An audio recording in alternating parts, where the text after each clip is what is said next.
It started innocently, as most things do. My best friend had been raving for weeks about her personal trainer, a woman named Tasha with a body like a sculpture and a voice that could cut through noise like a blade through silk. She was relentless, my friend said, but somehow gentle, precise, and motivating. I wasn't looking for transformation, not really. I had passed the age of chasing perfection, but I was looking for something to wake me up from the haze I'd fallen into, something that made me feel again, anything at all. So I went along, half curious, half bored, expecting nothing more than sweat and soreness. Tasha met us near the weight racks, clipboard in hand, eyes hidden behind a pair of mirrored sunglasses that didn't belong indoors. She had that kind of presence, commanding without effort. Her muscles moved under her skin like tension beneath water. She scanned me once, up and down, her gaze unreadable, and nodded. That was all. No welcome, no words of encouragement, just a nod and the beginning of a routine that would change everything. The first session was brutal. My body screamed from movements it had long forgotten. My friend laughed, teasing me between sets, lighthearted and playful, as always. But I wasn't paying attention to her. My focus kept drifting toward the way Tasha stood behind me when I squatted, her palm hovering just above my lower back. The way she corrected my posture with a hand firm on my shoulder, her fingers spreading slightly as if feeling for something invisible. She didn't touch me unnecessarily, and yet I felt her everywhere. The brush of her breath when she leaned in close to demonstrate a movement, the subtle curve of her waist when she bent to retrieve a weight. I told myself it was normal, professional, but I couldn't ignore the way my skin burned beneath every touch. Something in me stirred, something that hadn't moved in a long time. Each instruction she gave landed somewhere deeper than my ears. I started watching her mouth as she spoke, noticing how her tongue flicked against her teeth, how her jaw tightened when she focused. When she wrapped a resistance band around my thighs, I felt her knuckles graze the inside of my leg, and my breath caught without warning. My friend didn't seem to didn't notice how I lingered in certain stretches, how my eyes followed the line of Tasha's back as she walked away. We ended with stretches on the mat, a cool down I thought would finally calm my nerves. But then Tasha knelt beside me, her knee touching mine, and placed one hand gently on my stomach to guide my breath. That touch, flat, warm, steady, sent a pulse through me that had nothing to do with exertion. I closed my eyes and exhaled slowly, trying to will away the sensation, but it clung to me, insistent, undeniable. In the locker room afterward, I moved through the motions on autopilot. My muscles ached, but not in the way I expected. My friend chatted on, recounting her favorite exercises, talking about lunch plans, about everything and nothing. I nodded, pretended to listen, but my mind was elsewhere. It was stuck on the shape of Tasha's hand, the way her fingers had pressed into my side to adjust my stance, how her voice dipped lower when she counted my last reps, how her gaze lingered a little too long when she handed me a towel. Or maybe I imagined that part. Maybe I imagined all of it, but my body didn't feel like it was imagining anything. That night, I stood in front of the mirror longer than usual. I looked at myself, not critically, not with the sharp eye of someone searching for flaws, but with a different kind of awareness. I could still feel her hands, the press of her palm, the space between us charged with something I didn't yet understand. I ran my fingers down my side, retracing where she'd touched me, and felt heat rise under my skin. I hadn't felt like this in years, not from a man, not from anyone, not from a single gesture that hadn't even been sexual, but it lingered in me like a question I was afraid to ask. I didn't tell anyone how I felt, not my friend, not myself. I packaged it up, labeled it as adrenaline, as novelty, as a fluke, but I knew I was lying. Deep down, in the quiet part of me I rarely listened to, I knew something had shifted. I wanted to see her again. I wanted more training, more sessions, more of that sharp gaze and subtle touch. I wanted to step back into that charged silence, into that unspoken hum between bodies that didn't quite touch, but almost did. And maybe, just maybe, I wanted to find out what would happen if they did. The workouts became regular after that, twice a week, sometimes more when schedules aligned. It started with polite familiarity, shared jokes between sets, encouragement during reps, the casual rhythm of two women keeping pace with a third who commanded the space with quiet dominance. My friend was always in the spotlight, laughing the loudest, moving with that playful confidence she wore like perfume. I let her have it. I watched from the side, half invisible, pretending that was where I preferred to be. But inside, something was unraveling, something slow and hot and impossible to ignore. I told myself it was just admiration, that what I felt was awe for Tasha's discipline, her physicality, her control. But awe didn't explain the tightness in my chest when I saw her hands on my friend's body, adjusting her hips, guiding her shoulders, pressing gently against her spine. It didn't explain the knot in my stomach when they laughed together, eyes locked in some secret exchange I wasn't a part of. And it certainly didn't explain the way I stared at the mirror after those sessions, searching my reflection for whatever she might have seen in me, or didn't. The jealousy was quiet at first, subtle. I'd feel it stir when I saw them stretching together, limbs tangled, bodies close. I told myself it was irrational, immature, but it grew. Every time Tasha looked at her and not me, every time her voice softened around my friend's name, something in me clenched. I hated that it mattered. I hated that I cared. And yet, I did. One afternoon, my friend posted a picture to her stories. Her and Tasha post-workout, grinning, sweat-slicked, flushed from effort. They looked close, closer than I wanted them to be. The caption was casual, something like, "Killed it today," with a fire emoji, but my eyes locked on the placement of Tasha's hand, resting on my friend's lower back, her fingers spread slightly like they were claiming something. My stomach twisted. I replayed the image more times than I'd admit, each time hoping to read something different in it. I never did. Still, I kept showing up. I couldn't stay away. Not from Tasha. Not from the way her presence made my skin prickle. Not from the hope that maybe, just maybe, she saw me too. One session, my friend couldn't make it. I arrived alone, unsure if I should have canceled, unsure if being alone with Tasha was a relief or a risk. She didn't seem surprised to see me. If anything, she looked amused. She said nothing about the absence, just motioned me over and began the warm-up. The gym was quieter than usual, the air heavier. She moved closer than she usually did, guiding my form with her hands instead of her words. Her fingertips slid along my ribs to adjust my alignment, and I nearly gasped. Not because it hurt, but because I wanted more, wanted her touch to linger, to press harder, to become something else entirely. She circled me like a wolf, quiet, precise, alert. I could feel her gaze on my back as I bent forward, could sense the tension in the air when she came up behind me during a weighted squat, her chest brushing against mine, her breath warm at my ear. I held the position longer than necessary, letting the moment stretch until it burned.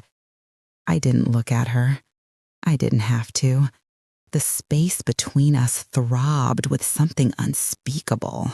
Later, as I stretched on the mat, she knelt beside me again. Her knee touched my thigh. Her hand pressed against my lower abdomen, grounding me. I trembled. She didn't move. Neither did I. Her palm stayed there, steady, claiming. My body buzzed beneath her touch, the muscles beneath her hand tightening, not from strain, but from wanting, from aching. When I got home that night, I stood in the shower and let the water scald my skin. I imagined her behind me, hands on my hips, her mouth at the back of my neck. I imagined what it would feel like to be seen fully by her, to be taken apart slowly, piece by piece. My hands moved on their own, remembering the pressure of her fingers, the weight of her gaze. I came with her name burning behind my teeth, ashamed and satisfied all at once. But the shame didn't fade. It thickened, especially when I returned to the gym and saw her again with my friend. The jealousy was no longer silent. It screamed in my veins. I watched them from across the room, watched how easily Tasha smiled at her, how freely they touched, how their bodies fit in a way that made me ache with envy. I wanted to be her. I wanted to replace her. I wanted Tasha to look at me the way she looked at her. But she didn't. Not yet. The pain settled beneath my skin, humming low and constant. A burn I couldn't soothe, a hunger I couldn't feed. I was caught between two women, one I'd known for years, who trusted me, who saw me as safe, and the other, a woman who didn't care about safety, who saw through me like I was glass and touched me like she was testing the temperature of fire. And I was letting her. I was begging for it, silently, shamefully, aching for every stolen second of attention, every accidental graze of skin. I was losing myself, slowly, willingly, to something I didn't dare name but couldn't live without. It happened when the gym was almost empty, the kind of evening when the lights feel dimmer and the silence takes on a different weight. I stayed after class under the pretense of extra stretching, lingering on the mat with my water bottle, feigning focus while my eyes followed her. Tasha was organizing equipment, stacking mats, wiping down surfaces with efficient, controlled movements. I thought she might say something, acknowledge me with a glance or a word, but she didn't. She just moved, unhurried, aware of the space, of me, of everything. I didn't realize how long I'd been watching her until the front desk lights dimmed. The music had long faded into low static. My friend had left half an hour earlier. I had lied, told her I needed to finish cooldowns. The lie sat heavy in my mouth, but I didn't regret it. I wanted to be alone with her. I needed to be. I stood, slowly gathering my things, and walked toward the lockers. My shoes echoed softly on the polished floor. The locker room door creaked as I pushed it open, a sound swallowed quickly by the stillness inside. The overhead lights buzzed faintly. The air was thick with sweat, eucalyptus spray, and something else, something primal. I reached my locker and paused, fingers resting on the cold metal, not ready to break the moment by changing, not ready to return to the ordinary. I heard her steps before I saw her. Slow, measured, not rushed, not cautious. She entered the room like she belonged in every corner of it. I didn't turn around at first. I just stood there, heart thudding, hands frozen mid-motion. I felt her presence behind me, closer than necessary, close enough to taste her breath in the air. She didn't speak. She didn't need to. Her fingers brushed my lower back, light, deliberate, a warning or a promise. I stiffened, not from fear, but from the sheer intensity of the moment. The contact was electric, even though it was barely there. My breath caught as her hand flattened and pressed more firmly, guiding me forward a step until I was flush against the row of lockers. Her body came next, aligning with mine from behind, solid and hot. Her hands slid around my waist with a slow confidence that made my knees weaken. She didn't grope or grab. She held, possessed. My forehead rested against the cold metal, grounding me, anchoring me to the moment. Her mouth hovered near my neck, not touching, just breathing, letting me feel her heat, her restraint, the dangerous edge of the line she was about to cross. When she finally kissed my shoulder, it was through the thin fabric of my tank top, a soft press of lips that burned hotter than skin ever could. Her hands moved up, tracing the line of my ribs, stopping just under my chest. My body arched slightly, almost involuntarily, seeking more. I was trembling. Every nerve in me pulsed under her fingertips, every breath shallow and uneven. She turned me around slowly, and I let her. My back now to the lockers, I looked up at her, at the sharp angles of her face, the intensity in her eyes. There was no smile, no warmth, just hunger, controlled, precise, terrifyingly beautiful hunger. She pressed her body into mine, pinning me gently, and kissed me, deep, slow, deliberate. Her mouth tasted of salt and something darker, something rich and addictive. Her tongue slid against mine with practiced ease, coaxing me open, taking what she wanted. My hands clung to her hips, unsure where to go, desperate for anchor. Her thigh pushed between mine, and I gasped into her mouth as the pressure ignited a heat that had been simmering for weeks. Her hands slid under my shirt, fingers grazing my stomach, exploring upward with unbearable slowness. When they reached my bra, she paused, her breath ragged. I nodded without thinking, without questioning. Her hands cupped me, firm and sure, her thumbs teasing circles that sent jolts down my spine. My back arched again, pressing harder into the locker behind me, into her. She tugged my shirt up and over, exposing me to the dim light, to her gaze, to her mouth. She lowered her head, kissing a path across my collarbone, then lower, until her lips wrapped around me, tongue circling, teeth grazing. My hands buried in her hair as a moan escaped me, unfiltered, raw. The sound echoed in the empty room, obscene and honest. She dropped to her knees in front of me, hands gripping my thighs, parting them gently. Her breath was warm through the fabric of my leggings. Her fingers slid up my legs, pausing at the waistband, eyes locking with mine. I couldn't speak. I didn't want to.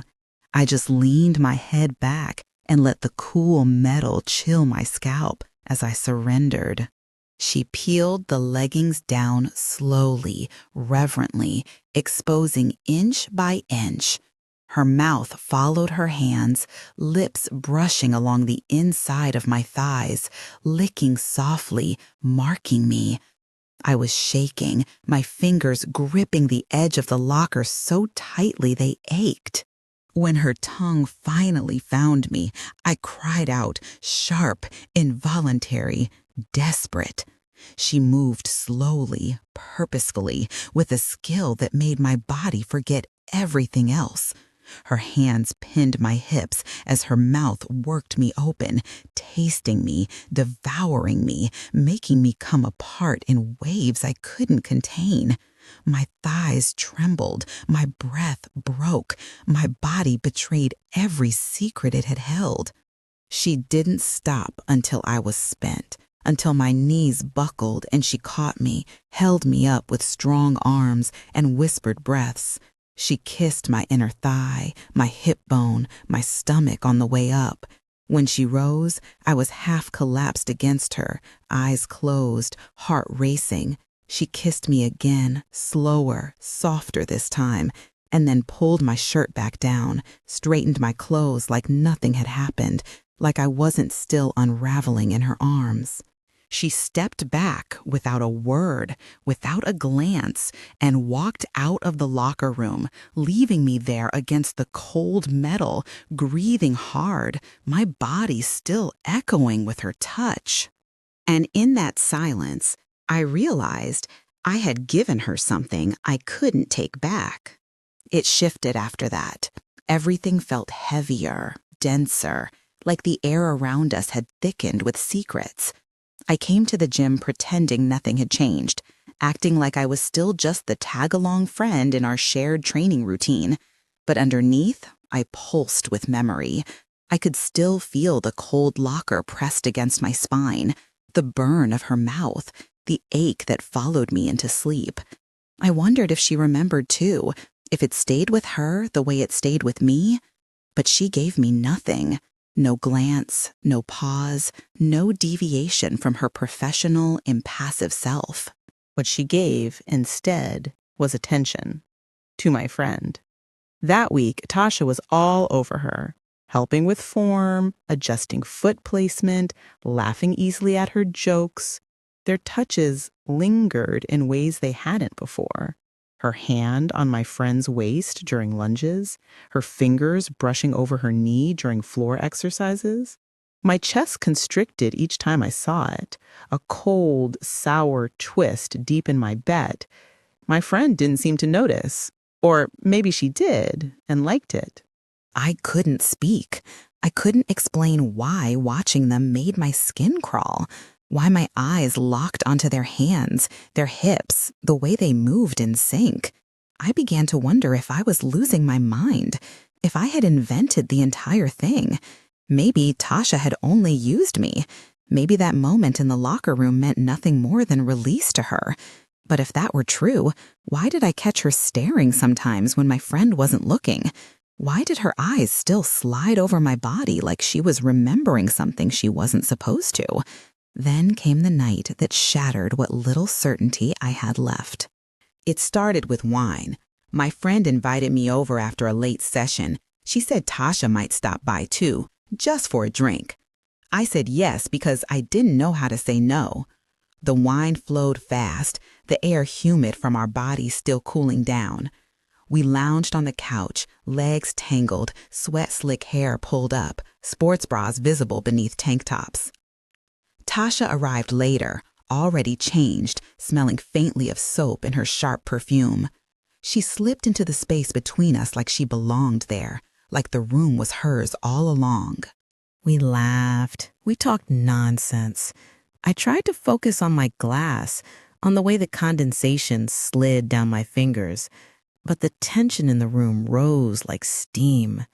My friend leaned into Tasha, whispering something against her ear, and Tasha tilted her head slightly, listening with a smile that wasn't innocent. I felt the shift, like a gust of wind through an open door. My breath caught. I told myself to stand, to excuse myself, to go.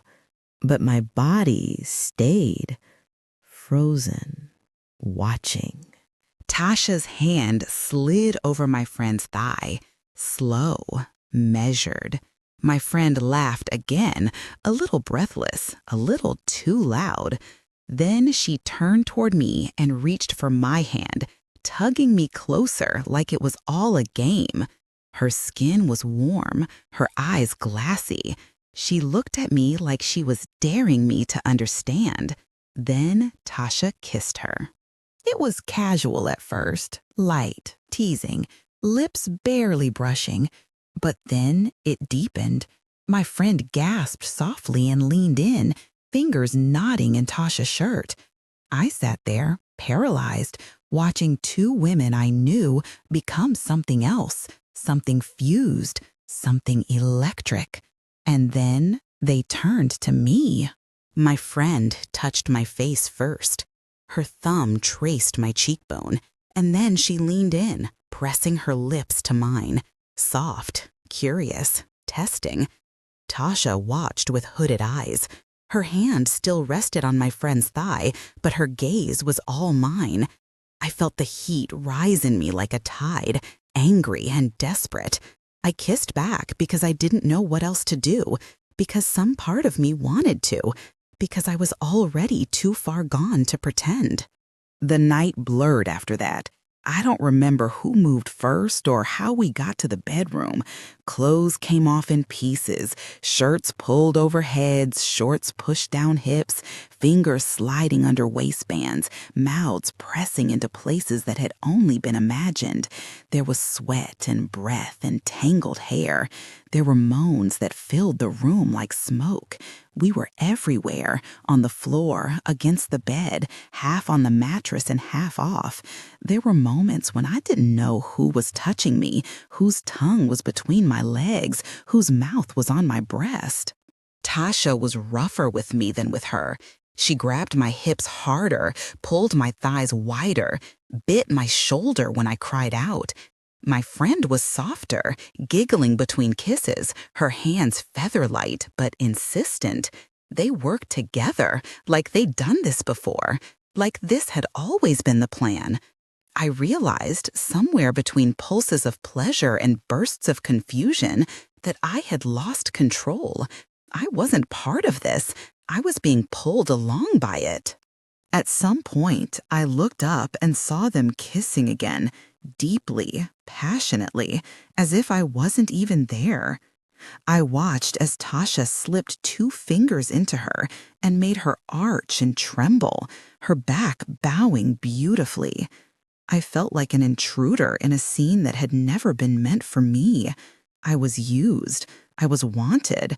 I was in the middle of something I couldn't define, but still, I stayed.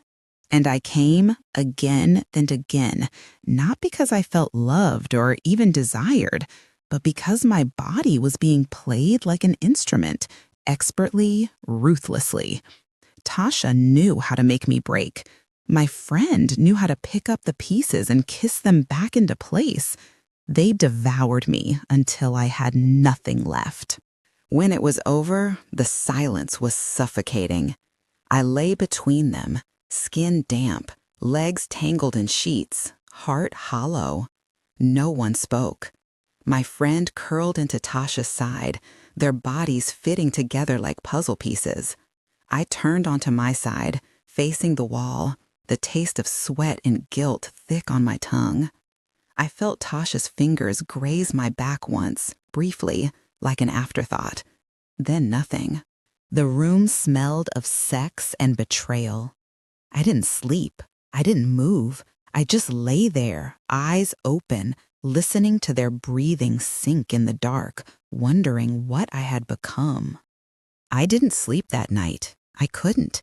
I lay still in that bed, my body sore, my skin still damp in places where their mouths had been, where their fingers had pressed and curled and explored.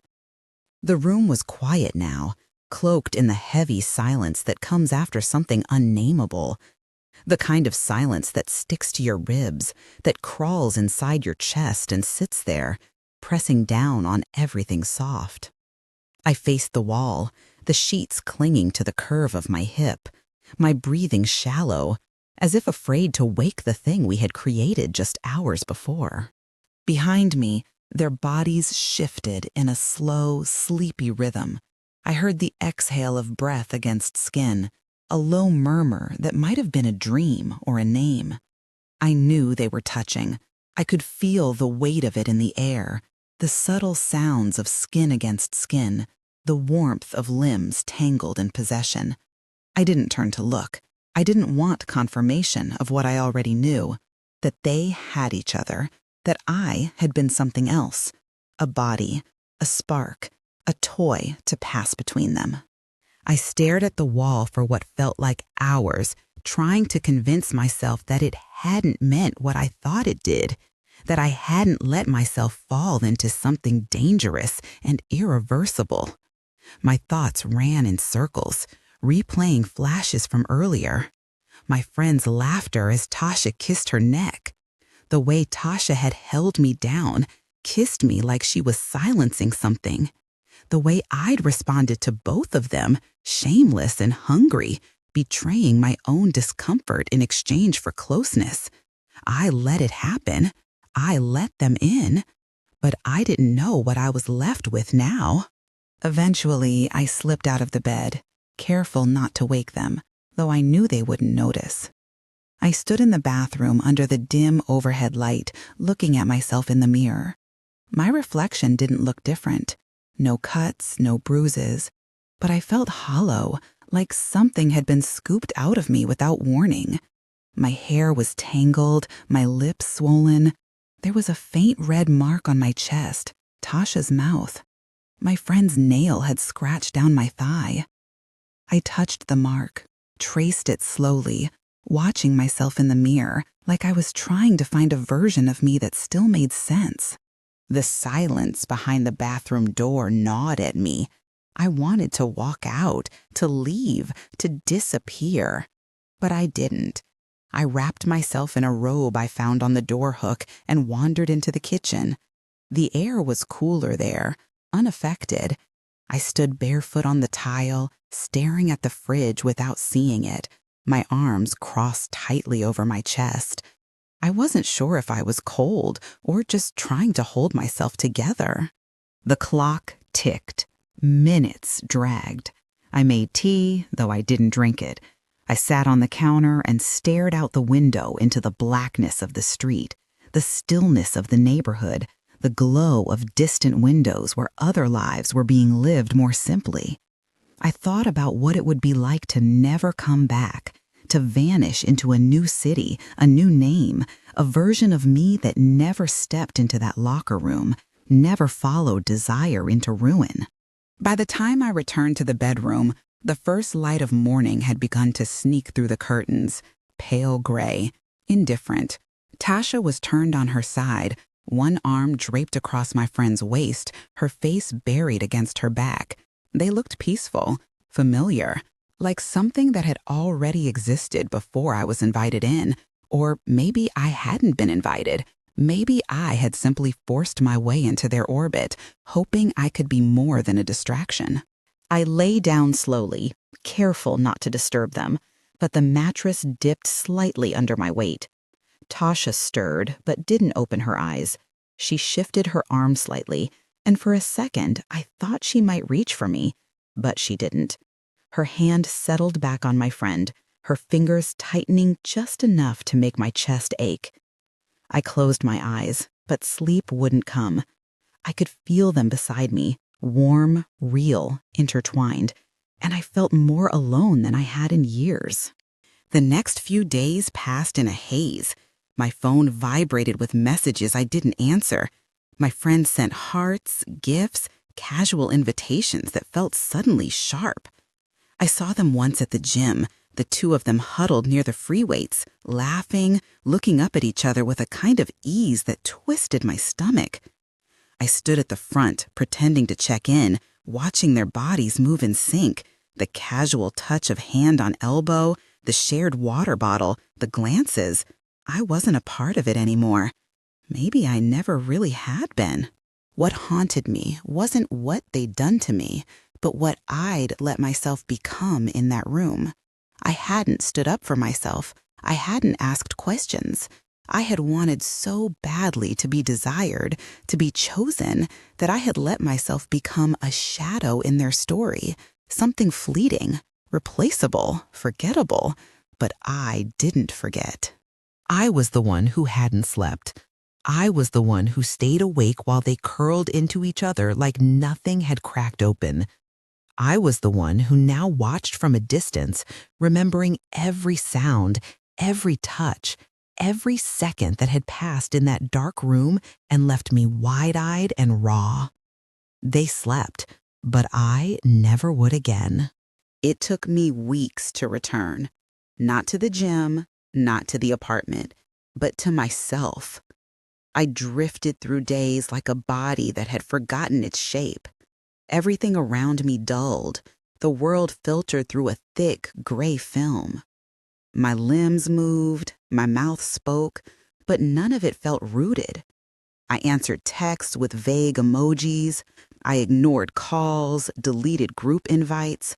I threw myself into work, into the mechanical motions of existence, but the ache stayed, humming beneath my skin like a second heartbeat. Every night, I lay awake, wondering if they were still tangled in each other, if they laughed about me now. if I had ever really mattered at all. Sometimes I saw them. Sometimes I didn't. My friend posted less, or maybe I stopped checking as obsessively. But the few glimpses I allowed myself, photos at the gym, drinks with vague captions, a side profile of Tasha's arm resting possessively on someone's waist, those were enough to reopen the wound. It wasn't jealousy anymore. Not exactly. It was a rot, quiet and persistent, eating through the soft places inside me. One night, alone with a bottle of wine and silence too loud to ignore, I did something I told myself I wouldn't. I opened a folder I had long avoided, an old shared cloud account from a time when my friend and I had synced playlists, photos, random screenshots we meant to turn into scrapbooks. It should have been innocent, nostalgic, but it wasn't. Buried in the photo stream, I found a video. There was no title, no thumbnail, just a file name, a string of numbers and letters, meaningless at first glance. I clicked before I could talk myself out of it. The screen went black, then blurry movement, a bedroom, sheets rumpled, soft lighting. For a moment, it felt unfamiliar. Then I saw myself. Naked, exposed, kneeling on the bed between them, my head thrown back, mouth open in pleasure, hands tangled in someone's hair. The camera was steady. It didn't shake like something caught accidentally. It was mounted, framed, intentional. My stomach turned. They had filmed it. The night I couldn't sleep, the night I curled into myself in silence while they drifted off beside me. That night lived in my body like a bruise, and now I watched it from outside, like a stranger observing her own ruin. I scrubbed through the video in a haze, saw my friend kissing me while Tasha watched, saw Tasha guiding my hips while my friend whispered something I couldn't hear. I saw angles I never noticed, gestures I never felt, a camera hidden somewhere in the room. Maybe two, maybe more. I paused the video and stared at the frozen image of my face, mouth parted, eyes closed, completely unaware. The sound of my own breath echoed in my ears, rising and falling with a rhythm I didn't recognize anymore. I didn't cry. I didn't scream. I just sat there, frozen, as if watching proof of my own disappearance. After that, I disappeared for real. I deleted my social media, changed my number. I stopped going to the gym altogether. Every corner of the city reminded me of them, of her, of what I let happen, of what they took. I told myself I had to move on. I told myself I was stronger than this, but no mantra could scrub the shame from my skin. Then came the first envelope. No return address, just my name in handwriting I didn't recognize. Inside, a photo, printed, glossy, from the video. Just me, back arched, face flushed, frozen in a moment I never consented to be captured. Nothing else, no note, no signature, just the image. I burned it in the sink. The second one came a week later. Another photo, another pose. This time, not just me, my friend beside me, hand gripping my thigh, eyes locked on the camera. Her face told me everything. She knew, she had known, and still she had smiled. The third envelope never made it to my door because I beat it there. I went back to the apartment. I hadn't seen her in weeks. My friend, I hadn't said a word, not about the video, not about the photos. I knocked, waited. The door creaked open like it recognized me. She was barefoot, hair wet, tank top clinging to her skin. She smiled like nothing had happened, like we were still friends, like she hadn't sold me for the thrill of something cruel and secret. I didn't speak. I didn't step inside. I handed her the last envelope, the one I intercepted from the building mailbox before it could reach me. She looked confused at first, then afraid. Her fingers trembled as she opened it.